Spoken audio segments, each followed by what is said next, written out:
بسم اللہ الرحمن الرحیم۔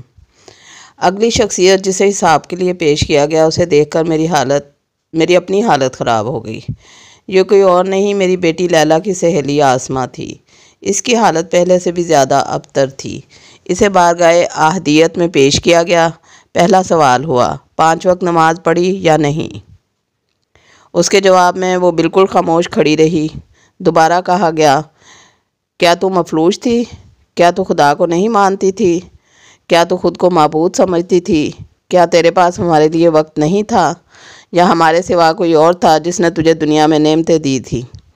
آسمہ کو اپنی صفائی پیش کرنے کے لیے الفاظ نہیں مل رہے تھے۔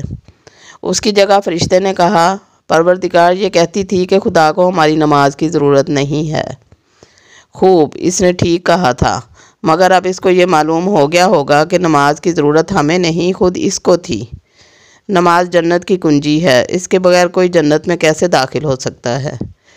اس کے بعد آسمہ سے اگلے سوالات شروع ہوئے۔ زندگی کا کن کاموں میں گزری؟ جوانی کیسے گزاری؟ مال کہاں سے حاصل کیا؟ کیسے خرچ کیا؟ علم کتنا حاصل کیا؟ اس پر کتنا عمل کیا؟ زکوٰۃ، انسانوں کی مدد، روزہ، حج، یہ اور ان جیسے دیگر سوالات ایک کے بعد ایک کیے جاتے رہے، مگر ہر سوال اس کی ذلت اور رسوائی میں اضافہ کرتا چلا گیا۔ آخر کار آسمہ چیخیں مار مار کر رونے لگی۔ وہ کہنے لگی، پروردگار، میں آج کے دن سے غافل رہی، ساری زندگی جانوروں کی طرح گزاری، عمر بھر دولت، فیشن، دوستیوں، رشتوں اور مزوں میں مشغول رہی، تیری عظمت اور اس دن کی ملاقات کو بھولی رہی۔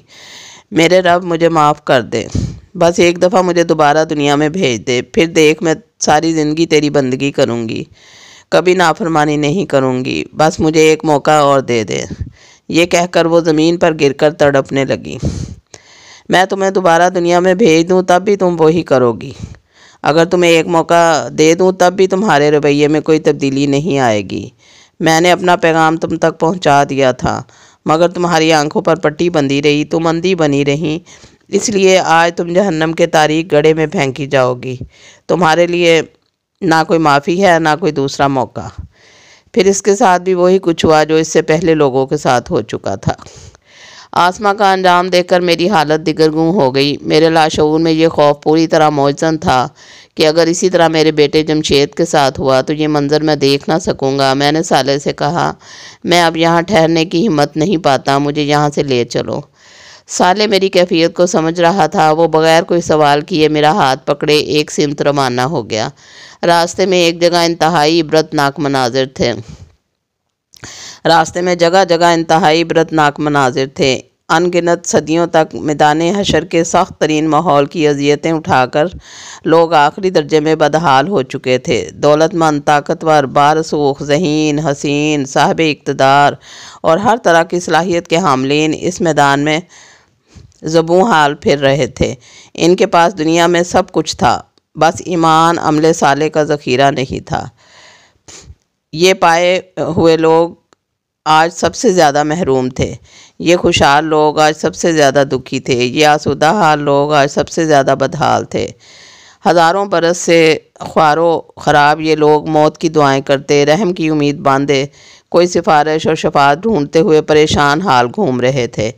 کہیں عذاب کے فرشتوں سے مار کھائے، کہیں بھوک اور پیاس سے نڈھال ہوتے، کہیں دھوپ کی شدت سے بے حال ہوتے، یہ لوگ نجات کے لیے کچھ بھی کرنے کے لیے تیار تھے۔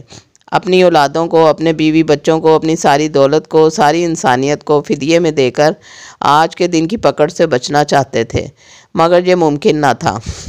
وہ وقت تو گزر گیا جب چند روپے خرچ کر کے وہ کچھ وقت دے کر جنت کی اعلیٰ ترین نعمتوں کا حصول ممکن تھا۔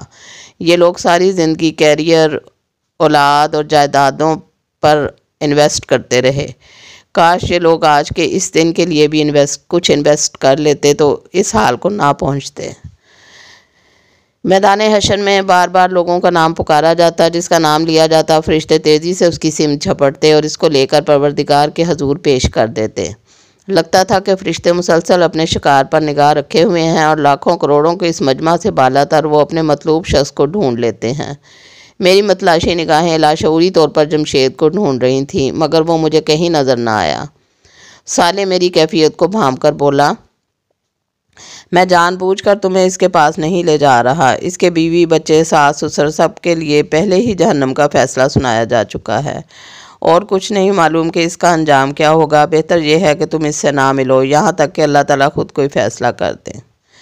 اس کی بات سن کر ہونا تو یہ چاہیے تھا کہ میری کیفیت بہت اداس اور غمگین ہو جاتی، لیکن نہ جانے کیوں میرے دل میں ایک احساس پیدا ہوا۔ صالح سے کہنے لگا، میرے رب کا جو فیصلہ ہوگا وہ مجھے قبول ہے۔ میں اپنے بیٹے سے جتنی محبت کرتا ہوں، میرا مالک میرا ان داتا اس سے ہزاروں گنا زیادہ اپنے بندوں سے محبت کرتا ہے، بلکہ ساری مخلوقات اپنی اولاد کو جتنا چاہتی ہے، میرا رب اس سے بڑھ کر اپنے بندوں پر شفقت فرمانے والا ہے۔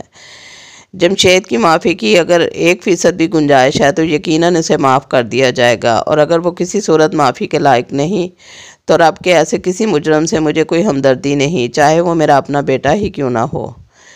میری بات سن کر صالح مسکرایا اور بولا، تم بھی بہت عجیب ہو، اتنے عجیب ہو کہ بس۔ ہاں شاید میں عجیب ہوں، مگر ایک کریم رب کا بندہ ہوں۔ اس نے میرے قلب پر سکینت نازل کر دی ہے۔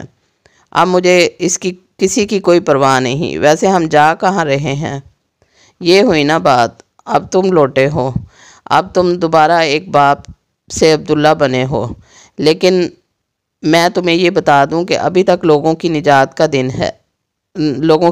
کا امکان ہے۔ اللہ تعالیٰ میدان حشر کی اس سختی کو بہت سے لوگوں کے گناہوں کی معافی کا سبب بنا کر ان کے نیک اعمال کی بنا پر انہیں معاف کر رہے ہیں۔ تم نے اتفاق سے سارے مجرموں کا حساب کتاب ہوتے دیکھ لیا ہے، مگر کچھ لوگوں کو ابھی بھی معاف کیا جا رہا ہے، اس لیے کہ اللہ کے انصاف میں کوئی سچی نیکی کبھی ضائع نہیں کی جاتی۔ میں نے صالح کی بات کے جواب میں کہا، بے شک میرا رب بڑا قدردان ہے، مگر ہم کہاں جا رہے ہیں؟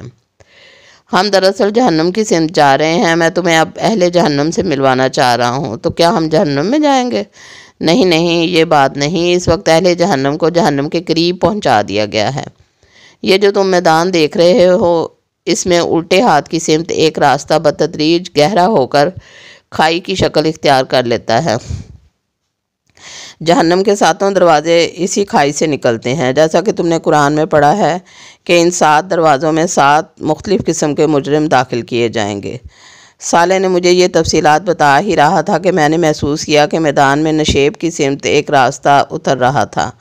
ہم اس راستے پر نہیں گئے، بلکہ اس کے ساتھ ساتھ جو بلند زمین تھی اس پر چلتے رہے۔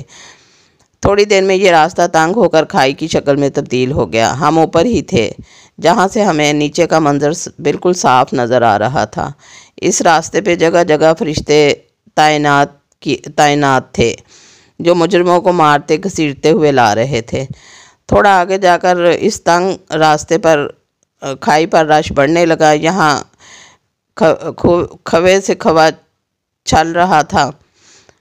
بد ہیبت اور بد شکل مرد و عورت اس جگہ ٹھسے پڑے تھے۔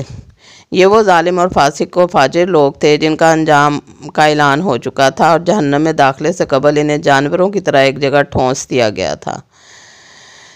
استغفر اللہ۔ وقفے وقفے سے جہنم کے شعلے بھڑکتے اور آسمان تک بلند ہوتے چلے جاتے۔ ان کے اثر سے یہاں کا سارا آسمان سرخ ہو رہا تھا، جبکہ ان کے دہکنے کی آواز ان مجرموں کے دلوں کو دہلا رہی تھی۔ کبھی کبھار کوئی چنگاری جو کسی بڑے محل جتنی وسیع ہوتی اس کھائی میں جا گرتی، جس سے زبردست ہلچل مچ جاتی۔ لوگ آگ کے اس گولے سے بچنے کے لیے ایک دوسرے کو کچلتے اور پھلانگتے ہوئے بھاگتے۔